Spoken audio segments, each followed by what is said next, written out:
Assalamu alaikum warahmatullahi wabarakatuh. Hi guys, welcome back to my channel. This is a greeting to all my Muslim brothers and sisters all over the world, and also the non-Muslims all over the world. You're welcome back to my channel. It's nice to have you back here. As you know, I'm a Nigerian YouTuber based in Manitoba, Canada. And this is the Ramadan season all over the world. All Muslims all around the world are currently fasting, and this is day 5 of Ramadan, and it's been really exciting.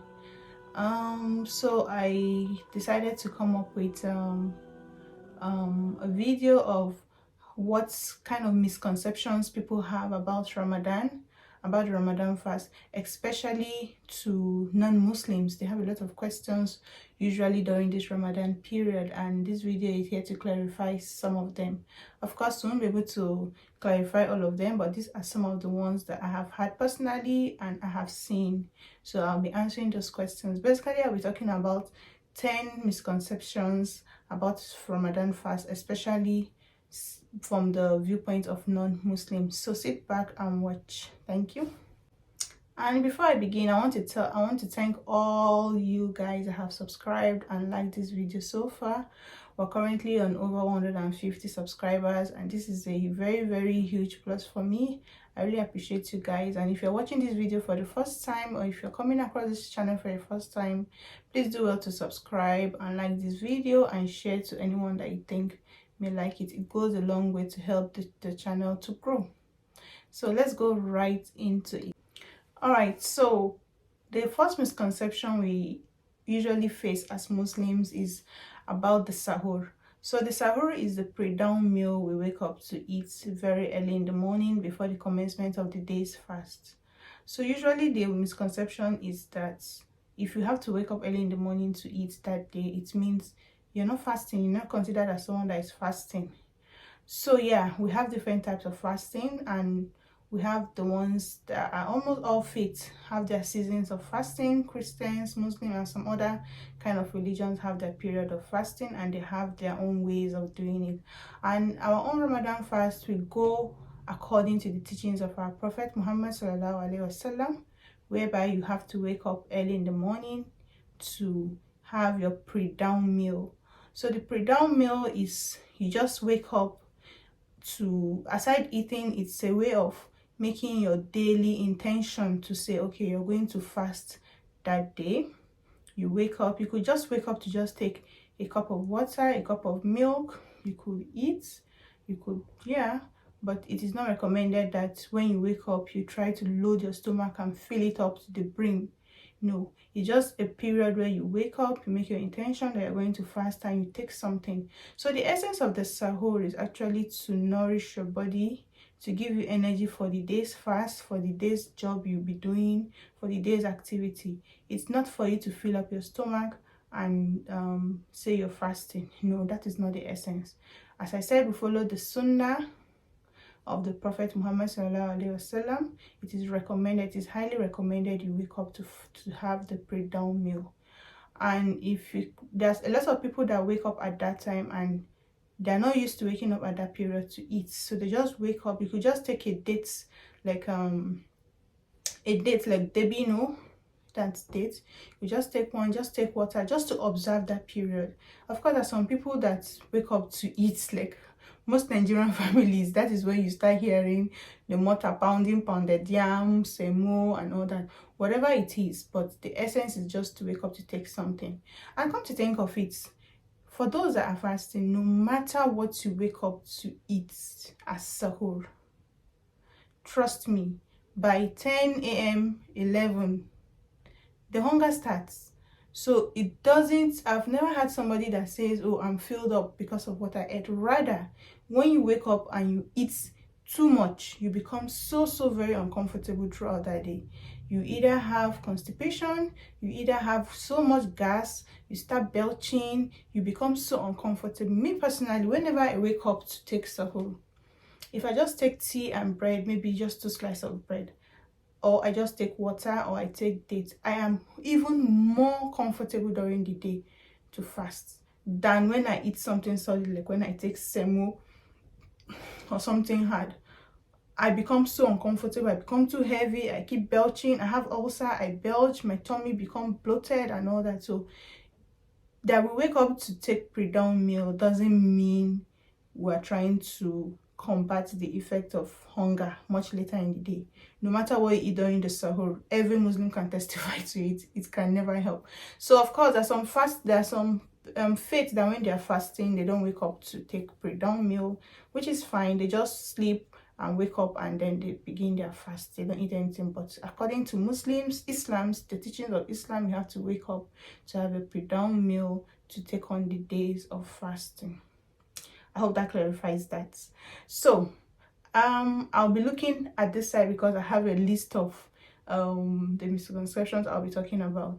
So the second one is where you hear the non-Muslim asking, do you fast all 30 days of the Ramadan fast? Do you fast all day? No, it's not possible to fast all 30 days. No, it's not possible. So what happens is that we fast from dawn to sunset. From dawn, like let's say before the sun rises, around, like, depending on where you are, before the sunrise, and we will break the fast during the sunset daily. And the majority of the periods of the 24 hours we have to eat.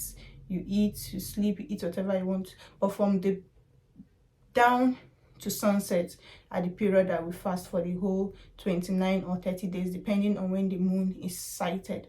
So we hear cases of people that do dry fasting for 30 days, 20 days. No, the essence of our fast is not to kill yourself. It's just to observe what people in need go through, people that have the poor, just to be able to I don't know how to put it, to know what the poor people go through, those that are in need and all that, they don't have food to eat, just to know how they go through during the day. So it's a period to get close to your God, to worship him more and all that. So we don't fast all 30 days. We just fast each day in the 30 days from dawn to sunset, where we break our fast.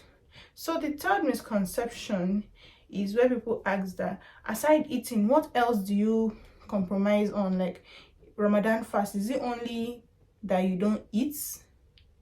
What else about Ramadan period? So Ramadan period is a period where you abstain from eating, from drinking, from sexual intercourse, and from vain talks from dawn to sunset. So it's not only that you abstain from eating, you also abstain from taking water. There's some people that say you're fasting as far as the food doesn't have pepper. That's a huge misconception. So you don't eat, you don't drink, you abstain from sexual activities from the period from dawn to sunset, and you abstain from vain talks. So just yesterday, one of my Canadian friends here was asking me that, what do you mean by vain talks? So I said vain talks are like when you just talk anyhow, gossip, backbiting, talking vulgar, talking things that are not morally upright. Because trust me, on a normal day, you could sit down to gossip and backbite people and you forget you haven't eaten.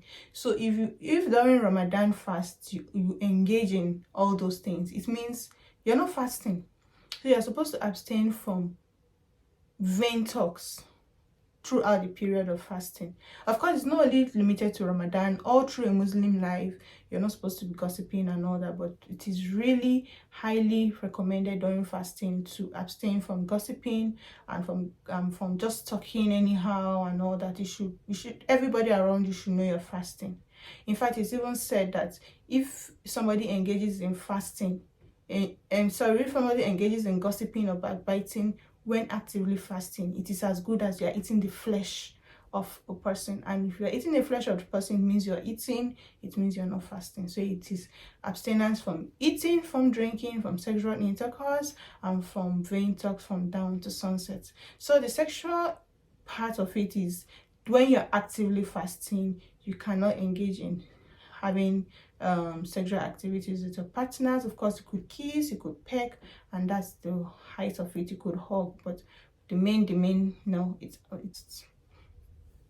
So the next one is People ask, Ramadan last year was in March, how come you are fasting in April? Or Ramadan was in June last year, how come you're fasting in July?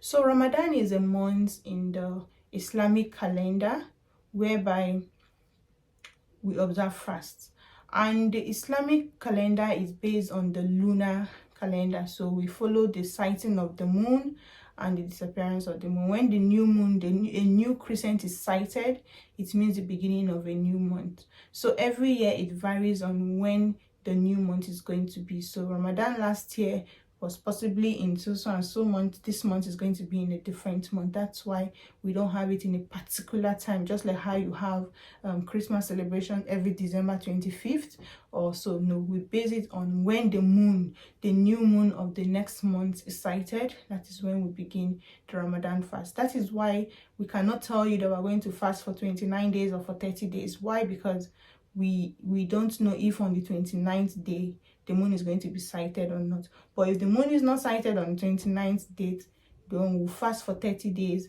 and we can't go beyond 30 days. It's either 29 or 30 days. So if the moon is not even sighted on 30th day, we proceed with not fasting the next day. Yeah, so Ramadan is not always in a particular month in the Gregorian calendar. It will base it on the lunar calendar. So the next one is you're fasting. Why are you working? Why are you coming to school? Why are you engaging in your normal activities? You should rest. You're hungry. You should. No, when you're fasting, it doesn't mean you have to put an end to the activities you normally do. No, you just take your life the way it is. Of course, if you engage in strenuous jobs or so, you try to reduce it, and you try to find time to also find time to worship your God, because during the Ramadan period, it is recommended you sit down, you pray more, you observe more nafila prayer, you read your Quran more, you listen to preachings and all that. So your normal activities go on, but you should try to engage in some activities to worship your God. To listen to less music, listening to more preaching, things to bring you closer to your God. So that your fasting doesn't mean you can't do your job or so. You proceed with your normal activities just like every other day. That is it. Can I eat my lunch in your presence? Like when you're working in an office setting and you have your colleagues eating and they feel uncomfortable eating around you, fasting doesn't mean you cannot do your activities normally. It's fine. You can eat in my presence. It's okay. It is even when you make it a conscious thing that you can't eat in my presence that it becomes a problem. Do your thing normally. I know I'm fasting and I'm an adult, so I'm matured enough to be able to control myself. Fasting is all about self-control. So feel free. You can eat whatever you want to eat in my presence. I'm just okay. Just don't bring it to my face like, this burger tastes so nice, do you want to have a bite? Or you know I'm thirsty and you bring a very cold bottle of Coke close to me. No, that's not matured. So I'm fasting. Eat your food, do your normal activities, and just ignore me, but don't bring it to my face. As a normal human being, it's tempting not to talk off, when you're fasting. So do your normal activities. It's cool, it's fine. Okay, so another misconception is when somebody comes to me today, I just saw Aisha eating, I just saw Fatima eating, I just saw Muhammad eating. Is he not a Muslim? I thought he said he's a Muslim. He's not fasting. What's going on? Yeah, it's not everybody that fasts during the month of Ramadan. There are some people that are exempted from the fasting in the month of Ramadan, either permanently or temporarily. So people that are exempted: for the women, the breastfeeding mom, the sick woman, the sick person, that man or woman, or a woman on her monthly period is exempted from fasting. And also a sick person, when somebody is sick, you are not forced to fast. Fasting is not, it's not something to stress you. It's something you do when you're well enough to do. So when you're sick, you are cut off from fasting to when you're okay.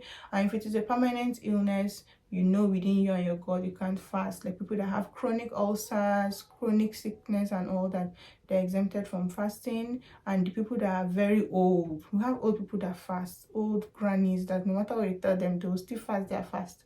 But those are very old and frail, they're exempted from fasting. Then you have the traveler, someone traveling from one place to the other is also exempted from fasting. But these days it is kind of debated among different scholars, because during the time of the prophet we have people traveling on camels, on horses, and the or even trekking from one town to the other. Those people pass through a lot of stress when traveling from one place to the other. But these days you have people booking flights, traveling on with their comfortable cars. You travel from one country to the other within 5 hours, you're there. And those people also exempted from fasting. It is between you and your God. If you feel you're on a journey and you're going to be stressed and all that, fine, you feel free, you eat your food and you pay back later. So there's some people that are mandated to pay back the fast that they missed, and there's some that do not. So those that are sick, they can decide to feed the poor, one person a day of your sickness. Like for me, I have chronic ulcer. Like last year I was unable to fast for about 15 days. Yeah, so I fed 15 people, like normal feeding of what you eat and be full.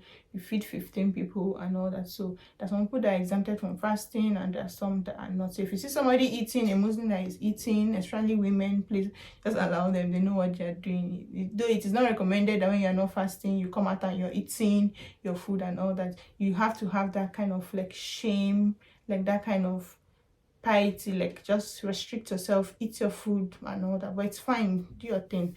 But you should know that it's not everybody that gets to fast when it is time for Ramadan. Okay, is it compulsory to fast? We have non-Muslim asking that. Is it compulsory? You must still fast. Like, is it compulsory? Yes, fasting is compulsory on people that are mature, that are sane, that have come of age, you know. It's compulsory on them. It is not compulsory on children to fast. Children that are below some certain age are not they're not recommended to fast, though you teach them from early age to fast. Like they could fast from early morning to like 12 p.m. half day, or anytime they feel they can't take it anymore, just to teach them every year the essence of fasting and to groom them. So as long as the child now grows up and becomes matured, like a girl child, when as far as she starts seeing her monthly flows, she's considered to be matured enough to be able to fast. And for guys too, that are certain benchmarks to show that yes, this person is big enough to fast. So the other people that it's compulsory, yeah, for every matured sane Muslim to fast. And the penalty for not fasting is really there, and it is between you and your God. So for example, if you voluntarily miss a fast, like you break your fast, or you voluntarily do not fast, and you're matured, you are sane and all that, you get to pay back 1 day of fasting with 60 days of fast. So can you imagine that you miss one fast and you have to pay back with 60 days of fast consecutively? Not that you fast today, you not fast tomorrow. It's really there, and it's between you and your God. So if you miss your fast deliberately, you lie, you're sick, or that it's just between you and your God. You know, nobody's going to come and chase you and all that. But the penalty for deliberately missing your fast or breaking your fast is that for each one you've missed, you're going to pay 60 more days of fasting. So that is it. So it is compulsory. And I keep saying, if you're sane. So there are some mature people that are not sane. They have maybe mental illness, or some that are not in their right frame of mind. Those people don't even know if they're fasting or not. There's no need for them to fast. So just such people are exempted from fasting. But as long as you're matured and you are sane enough, it's compulsory on you to fast, the Ramadan fast. So the last one is where people talk about as a woman, can you use Ramadan as a weight loss program? Like, you know, we ladies now always try to lose weight and all that. No. Funny enough, some people tend to gain even more weight during the Ramadan. Surprise? Yeah. A lot of women gain more weight during the Ramadan. So you may feel that all day they don't eat and all that. Do you know what we eat when we break our fast? No control on what we eat when we break our fast. So we fast from early morning to evening. From that evening to the next day, do you know what we eat? We eat a lot of fries, a lot of junk, a lot of fizzy drinks. We eat every and anything that comes our way. So you see that period that we break fast, we don't have control. You eat, and Ramadan you tend to cook a lot of food, you tend to eat more than on a normal day, even though you are fasting. When you go to a Muslim home during break of fast, you'll be like it's a feast every day when you break your fast. So most women don't get to lose weight during the Ramadan, except those people that, yes, when they break their fast, are conscious of what they eat during the break of fast. You know, if you are conscious of what you eat during the break of fast, you eat healthy, you get filled up, but you eat healthy. But majority just lose guard and say, this is Ramadan, man. I didn't eat all day. Let me eat what I can eat. I cannot come and kill myself. So you can't use Ramadan as a weight loss program. If you're lucky enough, here a lot of people lose weight during Ramadan, but I know a lot of people that also gain weight during the Ramadan fast. So another misconception that we get to hear, or even from not only from non-Muslims, even within Muslims, is that so after the Ramadan, why is it that most people are holier, are better Muslims during Ramadan compared to other months of the year? Yeah, we notice that too. A lot of Muslims they tend to be holier during the month of Ramadan. They tend to be more closer to their God during the month of Ramadan. Why? Is because the month is a very, very holy month, and it is recommended you go close to your God.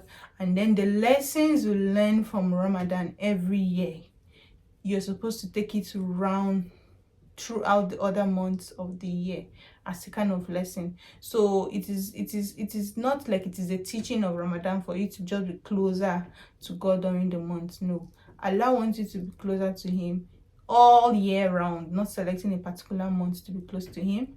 But because it's a holy month, and people just tend to be closer, so you may have some Muslim brothers, uncles, some daddies that they don't even go to mosques to pray on a normal day, but you see during Ramadan they're always praying, they're always reading their Quran, they're always listening. Even their dressing is different. You see some Muslim sisters, only during Ramadan that they'll wear hijab.